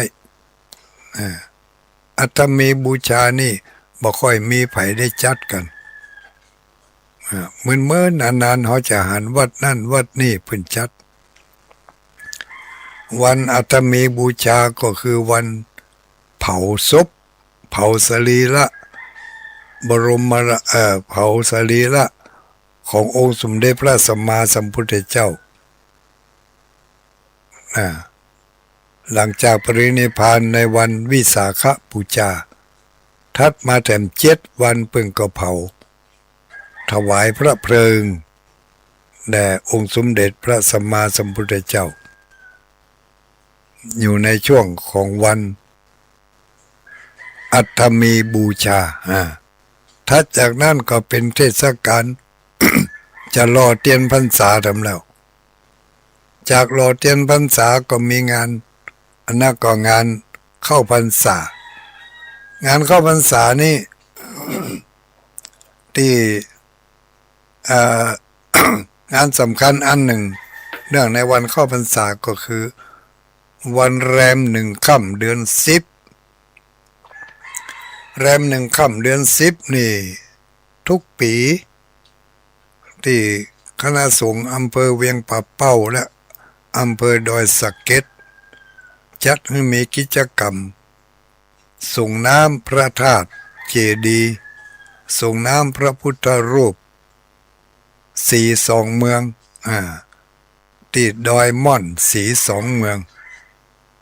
แดนต่อแดนกิจกรรมปีหนึ่งก็หลายครั้งอยู่แต่บ่ค่อยจะบ่ค่อยจะบ่ค่อยจะบ่ค่อยจะประชาสัมพันธ์กันเนาะมาระยะหลังๆนี่ภารกิจอย่างต่างๆมันเกิดขึ้นมาทีนัก จนทำให้คณะผู้ดำเนินการงานของม่อนพระศรีสองเมืองก็เลยหยุดชะงักไปแต่ว่าประเพณีส่งน้ำพระธาตุและส่งน้ำพระเจ้านั่นทุกปีเดือน10แรม1ค่ำวันเข้าพรรษาของพระสงฆ์องค์สังฆเจ้าจะไปรวมกันที่หั่นจากวันเข้าพรรษาไปแล้ว กิจกรรมอย่างอื่นก็เป็นเทศกาลของประเพณีกตัญญูกตเวทีอันนั้นก็คือการทำบุญทานสลากพัดทานสังฆทานประจำวัดทานต้นเงินทานแตน ทานแตนนี่มันเป็นสังฆทานอย่างหนึ่งทุกอย่างเป็นสังฆทานหมดไอ้เด้อสลากก็เป็นสังฆทานเป็นมหาสังฆทานกันแล้วก็เนาะสลากเพราะว่ามาได้ทานจำเพาะเจาะจงนี่เป็นสังฆทานสลากกพัดสังฆทานแล้วก็ทานแตนทานครัวประมูลทำมั้งดูแต่ก่อนนี่มีชื่อมันเป็นอย่างในช่วงเทศกาลในพรรษาพอออกพรรษาไปแล้วก็มีเทศกาลนำแล้ว เทศกาลจะเริ่มต้นด้วยการเทศกาลเทศธรรมมหาชาติเวสสันดรชาดกนี่เริ่มออกพรรษาใกล้จะถึงเดือนยี่เพ็งเทศกาลออกพรรษาก็มีเทศกาลอย่างแต่ตักบาตรเทโวโรหณะนะจากนั้นก็มีเทศกาลเทศธรรมมหาชาติเวสสันดรไปถึงเดือนยี่เพ็งเทศกาลเดือนยี่เพ็งแถมเทศกาลตามไฟปูชาพระแม่กาเผือกซึ่งเป็นต้นเก้ามูลีของพระพุทธเจ้าทั้ง5พระองค์ถ้าจะบูชาแม่กากตัญญูกตเวทีต่อแม่ของพระสัมมาสัมพุทธเจ้าทั้ง5พระองค์ก็บูชากันในวันเดือนยี่เพ็งบุญก็เป็นอันสิ้นสุดในเทศกาลที่จริงมันน่าจะสิ้นสุดตั้งแต่ในวันออกพรรษาเนาะออกพรรษา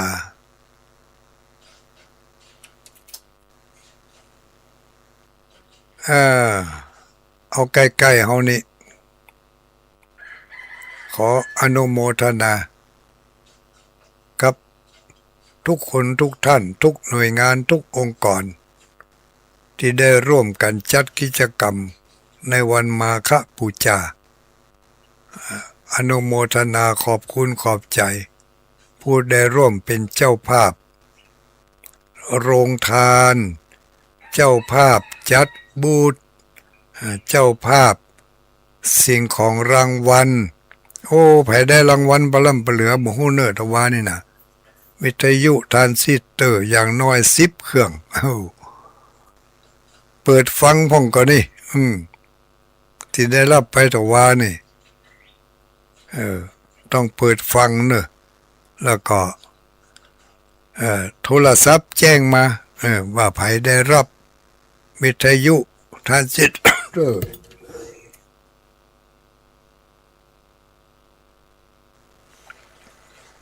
ขอสุมาอภัยจักยาวมาชั่วโมงไป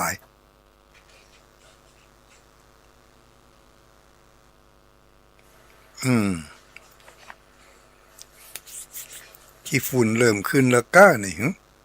คอยควายมานี่ในห้องนี่จะเริ่มจามเริ่มไอแล้วหรอ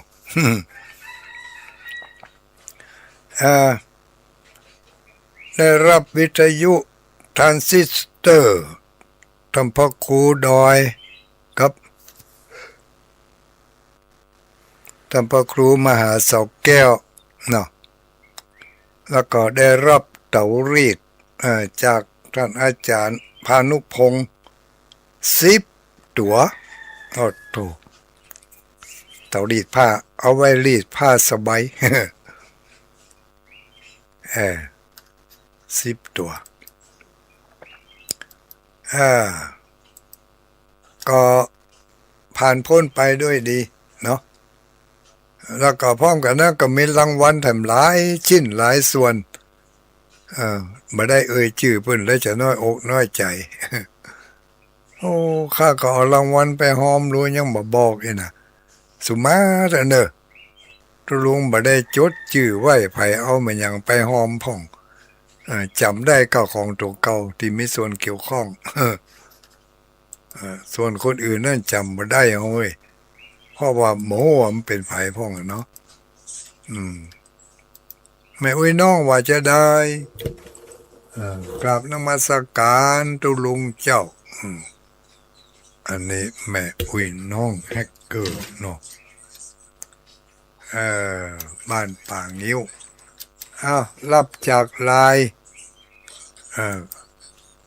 มีไผพ่องมีแม่น้องน้อมกราบหลวงปู่เจ้าค่ะเมื่อเจ้านี่กันนี่ฮะแม่น้องนี่แม่น้องเวลา6:06ส่งมั่มเดียวนี่เนาะแสดงว่าฟังอยู่อันนี้อยู่สันกำแพงเชียงใหม่มีไปแถมจ้าทักทายมาหลวงตาดอยกำลังออกอากาศทุกเช้าวันพฤหัส05 ถึง 06บ่ใจเนอะไม่จงดีแก้ไข06 ถึง 07ทุกวันถึง06 ถึง 07ทุกวันพฤหัส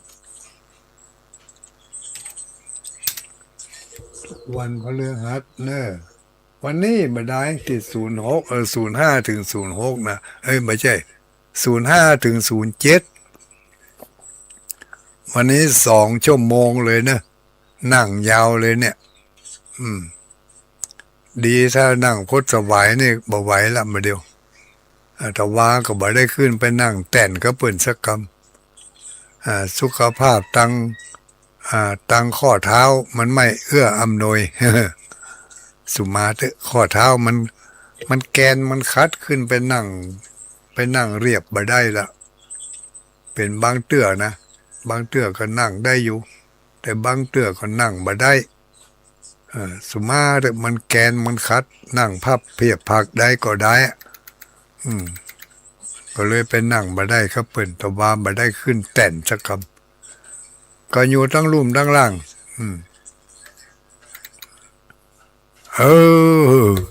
นั่นน่ะบ่เปลี่ยนตัวมันเหี่ยวนะ อันนี้เป็นอย่างนี้อันนี้เป็นเศรษฐีเนาะส่งมาให้พอนี่เศรษฐีเรือนนอกเรือนในวาสนาก็นี่อันอย่างก็ไม่ใช่วาสนาไม่ใช่เศรษฐีกวนอิมกวนอิมระวังเนอะถ้าบ่เปลี่ยนถ้าบ่ดูแลรักษามันน่ะเอาไปใส่แจกันไว้น้ำก็บ่ใส่ให้เปิ้นนี่ เอาใส่เตอเดียวเมื่อวันเดียวเอาไปใส่ในแจกันหลังจากนั่งก็ปล่อยให้มันอยู่พอดีนะมันเป็นกวนอิมนะถ้าบ่ใจกวนอิมมันจะหิวกว่านี้นะต้องพอคอยดูแลเอาไปแล้วเมื่อมันงามๆนี่ก็ประดับดีเนาะเมื่อเอาไปใหม่ๆเนี่ยก็ดูใส่แจกันใหม่ๆก็ดูดีดูงามละไปหลายวันเข้าเล่นบ่พอก้อยนี่ก็เนาะไก่ไปไก่มาไก่ไปไก่มาใบมันก็เหี่ยวไปเถอะใบขนาดใบมันเหี่ยวฟ้องแล้วนะก็ยังบ่สนใจเด้ออันนี้เปลี่ยนมาหลายวันละก้านี่เนาะเปลี่ยนถ้าเปลี่ยนแล้วก็ถ้าเติมน้ำเติม ยาอันอย่างเขาว่าเอาวันไอ้พาราเซตามอลใส่สักเม็ด2 เม็ดอีน่ะนี่ทุลุงก็บ่เคยลองกับเถอะมันจะสดชื่นอยู่ได้เมินอีวะแต่หมูเนี่ย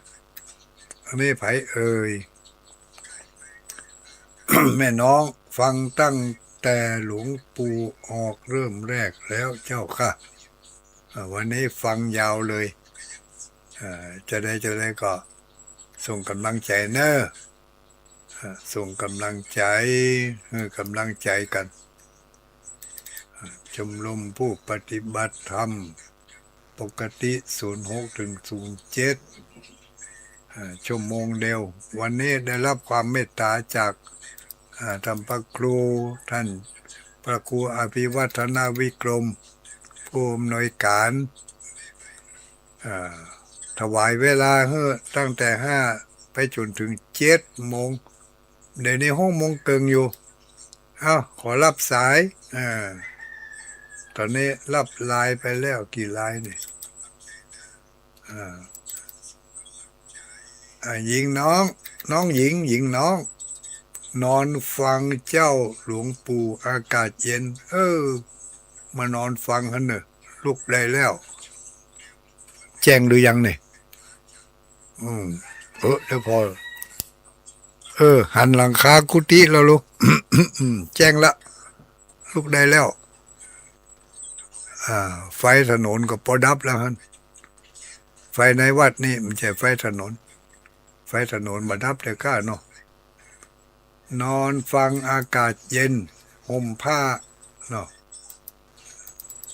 หลวงตาเปลี่ยนกำลังเปลี่ยนมาเจ้านี่ดีละคือจะได้เปลี่ยนต้นไม้บ้านไผ่เหี่ยวแห้งน้ำฝนมาแล้วบางทีไปอยู่ในห่มเนี่ยมันบ่แห้งมันบ่สดชื่นเนอะเอาน้ำไปหดไปพอคอยดูแลให้มันดีเจริญพรกับสูตุเจ้าสูตุสวัสดีอันตัววิทยุดักซับเป็นไงล่ะวิทยุวิทยุแดนดินทินลันนาเดี๋ยวคงจะรับสัญญาณมันก็น่าจะรับได้นี่เนาะเปิดรับตลอดนะนี่นะวันขับถ้าว่าเราเปิดเดียวนี่คงจะมีปัญหาคัดข้องเรื่องฟ้าฝนดินฟ้าอากาศทั้งสายปุ้นยังบ่เรียบร้อยเตอก้าเจ้านั่งสัตว์ดีแต่ว่ามีรับเปียฟังออนไลน์ได้อยู่เนาะเจ้าได้อยู่เจ้าออนไลน์นี่ถ้าสัญญาณออนไลน์ของอันตังโดยรอมันมีปัญหาก็รับออนไลน์ของตุ้ลุงดอยก็ได้เนอะเจ้าของตุ้ลุงดอยเดี๋ยวจะส่งไปให้เจ้าแต่ว่ามันมีเฉพาะวันพฤหัสเมื่อคืนแล้วก็วันจันทร์เมื่อคืนเจ้าแล้วก็วันเสาร์เมื่อคืนมันเสาร์บะมีนะเจ้าวันเสาร์ของตุ้ลุงดอยจะมีอยู่วันเสาร์เมื่อคืนมันมี2-3แอปของลำปางมาเจ้านี่ก็ดักปิ้งลำปางแต่จะได้ยินเปิ้นมันได้ยินอ่ะต้องฟังแอปอย่างเดียวอนุโมทนาสาธุกราบไหว้สาธุสาธุ0932722499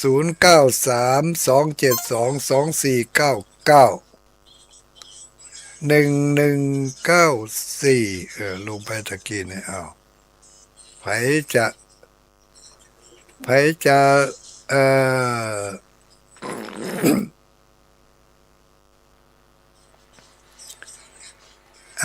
จะตอบจะแจ้งผลการรับฟังมาทางโทรศัพท์ก็ได้เนอะแม่อุ้ยเรือนรับสถานีไหนรับสัญญาณจากสถานีใด107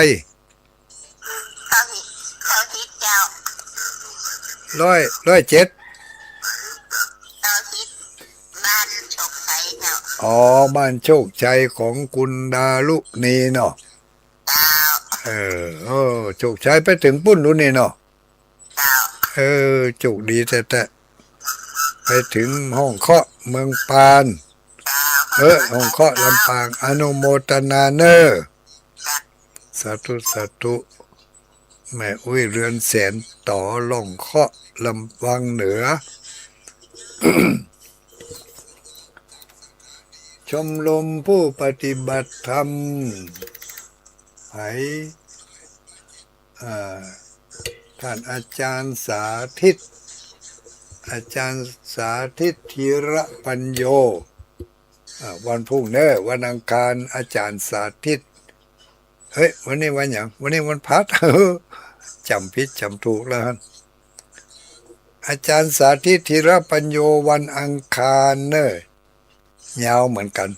5 โมงถึง7 โมงอันนี้เนื้อหาสาระเพียบเนาะของอาจารย์สาธิตธีระปัญโยชมรมผู้ปฏิบัติธรรมต่อไปไผเอ่ยคนประเทศคนที่ไปเอวเมืองจีนแล้วว่าจะได้นักปิ้งนี่ไม่ได้ฟังกันนะก้าอันนี้เมืองฝางชัดเจนดีแจ้งมาจากห้วยงูในห้วยงูในชัดเจนดีอยู่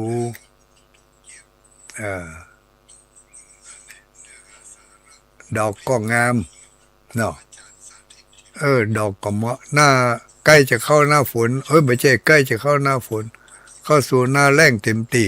ตอนนี้มันเป็นฝนหน้าแล้งหรอฝนหลงฤดูแล้วก็อากาศเปลี่ยนแปลงจะมีลมมีฟ้าคะนองฝนตกฟ้าแม่ฟ้าพาแต่ว่าก็หันลมจัดหลายตีโอ้ลมแหงแต่สันก็เมืองแป้ก็หาเนาะเมืองแป้ลมแรงฟ้าฝนนอกฤดูกาลนอกฤดูฝนไม่ใช่ในฤดูของมันว่าได้นี่ยังมีฟัง2 คน คนอื่นบ่มีไผฟังก็ว่าบ่มีไผได้โทรเลยคณะสงฆ์อำเภอเวียงป่าเป้า ขออนุโมทนาขอบคุณขอบใจครับโรงทานอาหารที่นำกันไปเป็นตำบลละอย่างเนาะอาหารข้าวปลาอาหารเพียบแต่ว่านี่ก็คงจะบ่มีไผถึงกับอดกับอยากเนาะมาเวียงป่าเป้าอู่เข้าอู่น้ำถ้าอดกันอยากก็เสี่ยงตีแสดงว่าบุญบ่พอละเนาะเจริญพรเจ้ากลับมาจากเจ้าตุลุงน้อยแม่จุกเกี้ยวมันศิลปรสิทธิมันห้องละปูนเด้อฟองอยู่เนอะตะเมื่อตี 5มาแล้วเด้อเจ้าชัดเจนดีขึ้น98.75 วัดห้วยตองซักนะเจ้าตุลุงดอยเจ้าบ่เชื่อว่าฟังตั้งแต่ตี 5นี่นะฟังตั้งแต่ตี 5มาเลยนะเจ้าก่อนเจ้าเลยเจ้าก่อนตี 5ก็ยังได้ยินอยู่หันอยู่ ก่อนตี 5ก็หันก็ได้ไปร่วมติดเพิ่นแจกวิทยุสกรรมเนาะมันก่อยมีไปแต่นั่นก็มาได้วิทยุมาฟังนะเจ้าตุลุงดอยเจ้าไม่เป็นไรถ้าบ่รับทีนี้ก็ไปรับตีปุ้นที่ไหนเจ้าวัดบรรพตสถิตวันที่25 เมษาเนาะอันนั้นไปแจกกันนัก40 เครื่องก่อนกำลังว่าได้สักเครื่องแม่นค่ะสาธุอนุโมทนาโชคดีมีใจ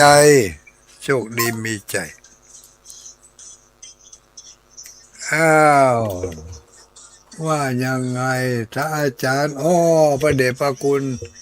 ท่านพระครูสมุวิสุวัตวัดฝ่ายหินอันนี้เพิ่งก็สัญญาณบัจเจก็สัญญาณบ่ได้นะส่งลิงก์ส่งไลน์มาให้ตัวแถมต่างหากทุกครั้งเลยทุกเจ้าทุกตนที่ออกรายการเจริญพรไม่อุ้ยเปล่าเจ้าไม่ เจ้าเออฮะ เราปกอย เราปากก่อยกะ เจ้า เออก็เลยว่าไม่อุ้ยเป้าอ่ะบ่ใจเนาะ อันนี้หลวงปู่ออกอันนี้แหละ เออ มันออกนะ แม่นกะกูเตือออก6 โมงถึง7 โมงดู อ๋อ 6 โมงถึง7 โมงทุกวันทุกวันพฤหัส เจ้า เขาไม่อุ้ยเบอร์อย่างนี้ทั้งท้ายมัน658ก็ว่า3844ซีซีอ่ะเจ้า3844เนาะ เจ้า 3844นี่ไม่อุ้ยเราปากก่อยเนาะ เจ้า เออ พี่หม่อม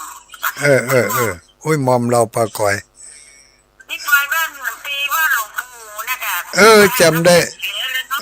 จำได้ปีนี้หายหน้าหายตา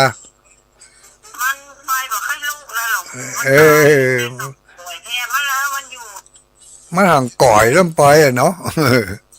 มาเป็นอย่างว่าหน้าก็มาก็ได้อนุโมทนาสาธุเนอเอามือไปต่ำใส่มันดับไปเหอุ้ยสุมาเตอะ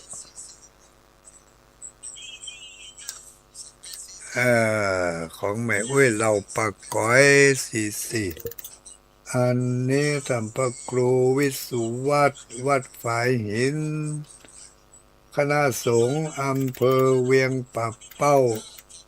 อันนี้เอาอย่างมาอวดกันนี่คณะสงฆ์เวียงป่าเป้าคณะสงฆ์อำเภอเวียงป่าเป้ามีไผฟังอยู่พ้องลองแชทไลน์มาพอเหรอวันนี้ได้ประกาศอนุโมทนาขอบคุณขอบใจเพิ่นไปลุงหนานนัชวินชมรมน้อยหนานเวียงป่าเป้าฟังอยู่สาธุอนุโมทนาเนเป็นจะได้พ้องประเมินดูตัววานี่ได้รับผลตอบรับเป็นยังไงในหมู่ชมรมของเฮางานต่อไปจะรับกันได้อยู่ไหมต้องความร่วมมือกันแล้วเนอะถ้ามีงานต่อไปวันนั้นได้ยินรับคำชมจากท่านพระครูโสพลกิตินิวิทย์บอกว่าถ้าร่วมมือกันอย่างนี้ก็อยากให้จัดกิจกรรมต่อไป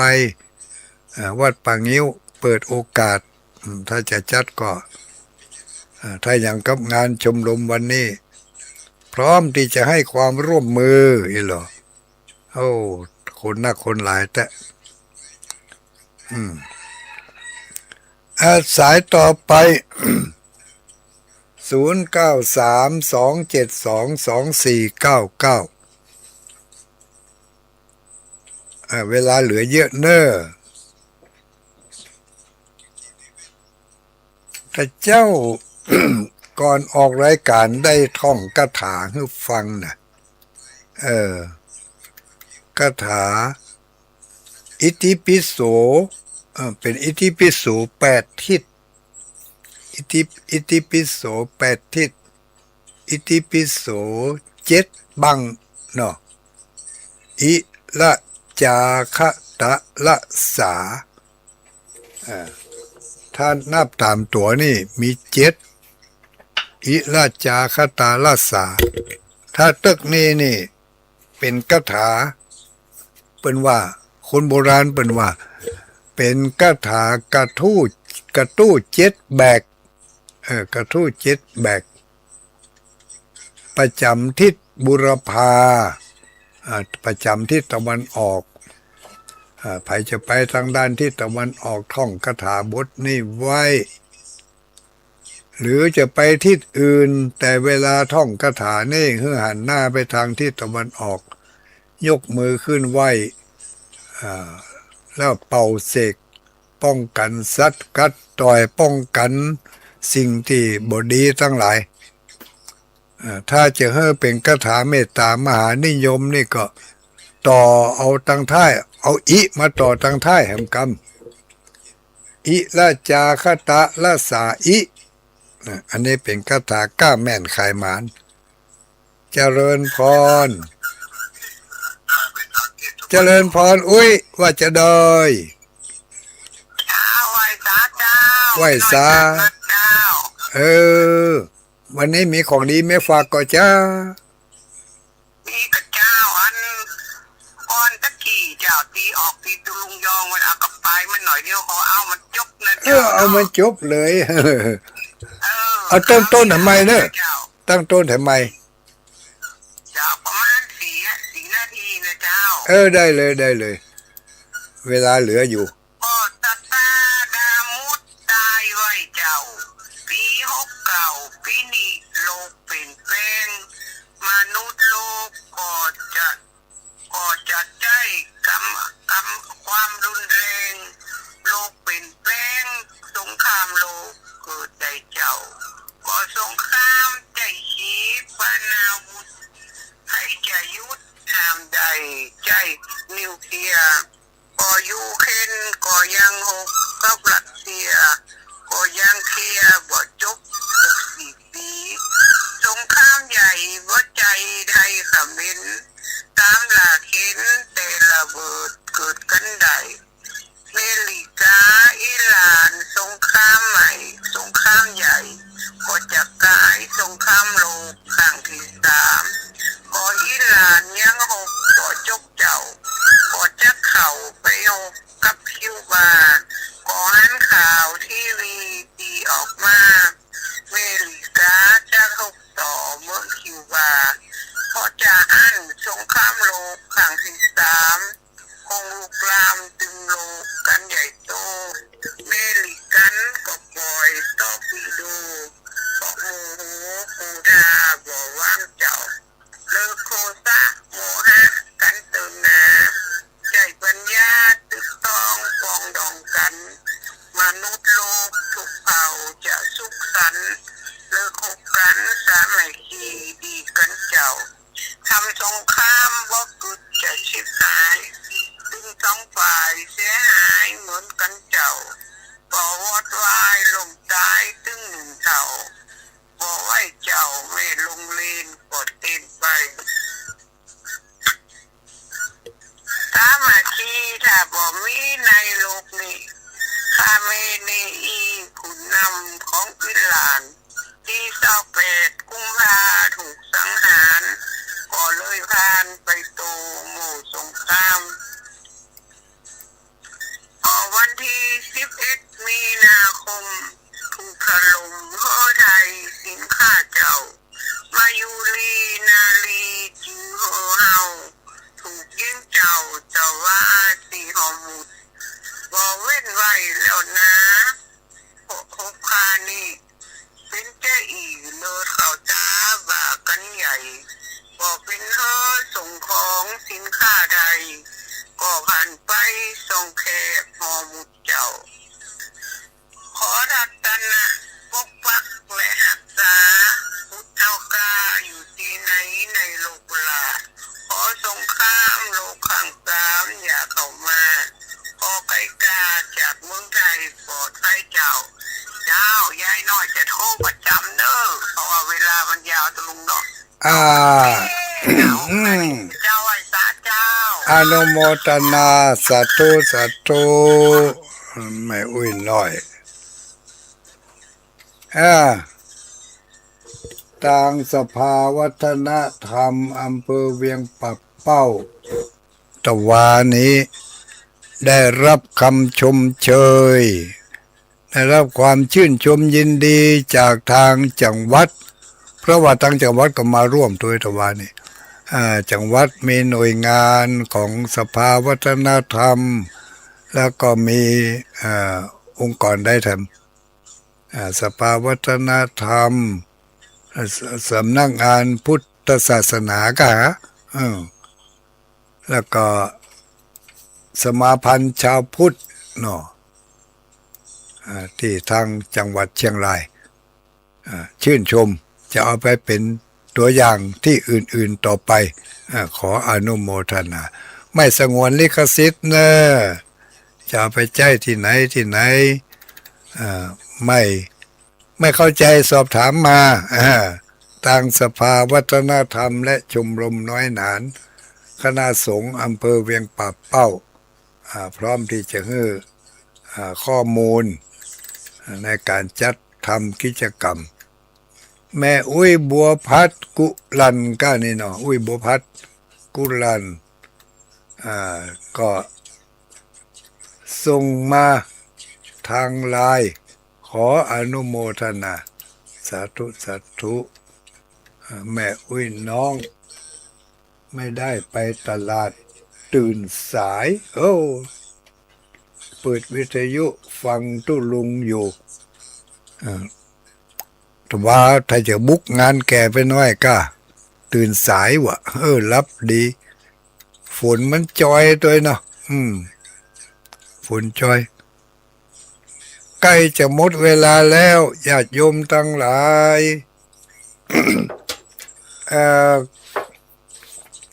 อีกอันหนึ่งที่ทางสภาวัฒนธรรมแล้วก็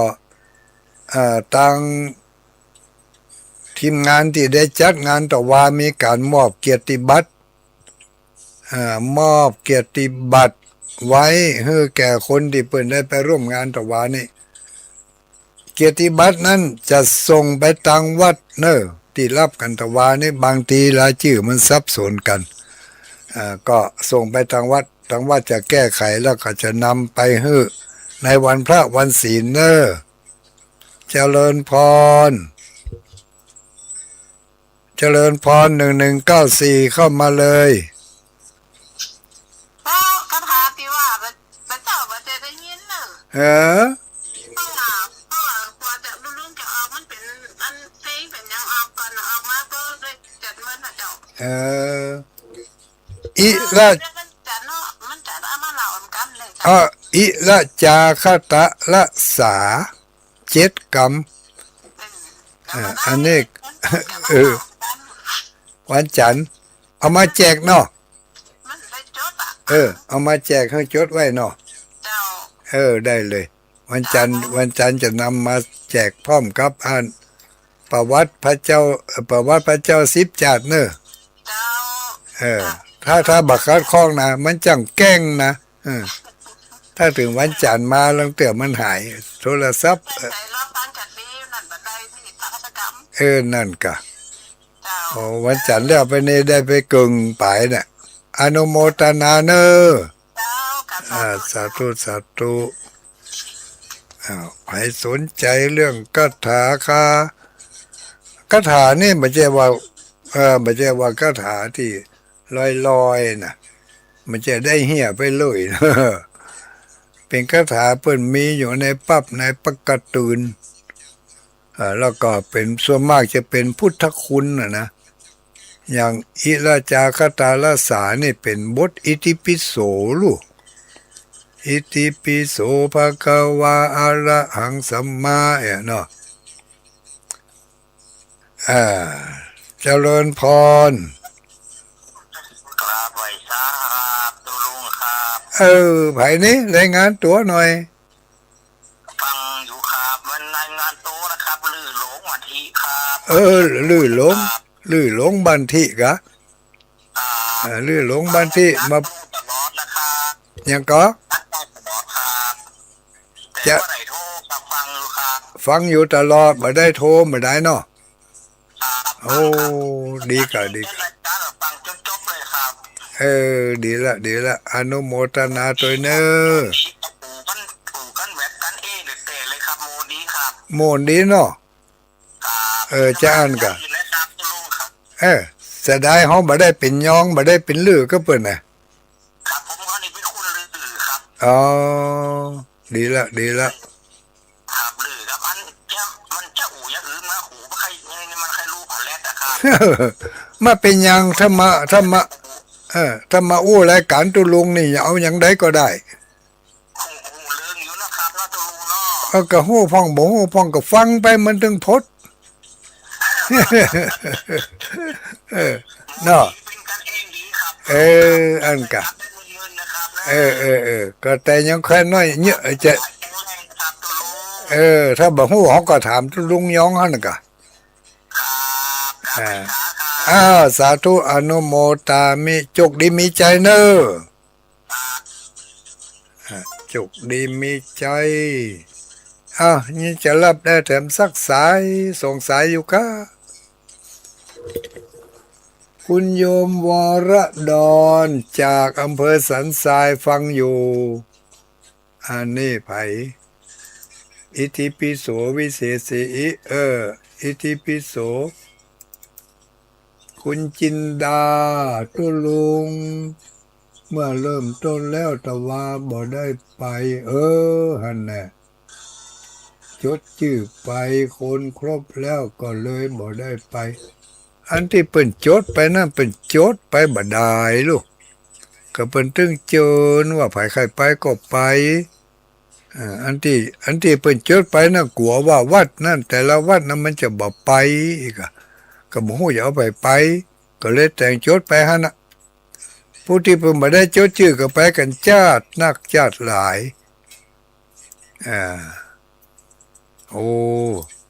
วัดมี54วัดถ้าวัดละ10คนก็500ปลายนั่นรู้เนาะแต่ว่าคนต่อวันนั้นมันเกินพันน่ะพอจะได้พวกเก้าอี้ของวัดปังยิ้วมีเกือบ 2,000 ปลายก้าเนาะยกมาตั้งหมดบ่เหลือสักตัวน่ะหนักแกก็ขออนุโมทนาเนาะศรัทธาญาติโยมเฮาทั้งหลายหมดเวลาหมดเจ้าวันนี้ก็ขอนำรายการธรรมารับอรุณไปก่อนเต่าอีกขอความสุขความสวัสดีจงมีแก่ท่านทั้งหลายจุผู้จุคนจัตตารโอธรรมาวัฏันติอายุวันโนสุขังปลัง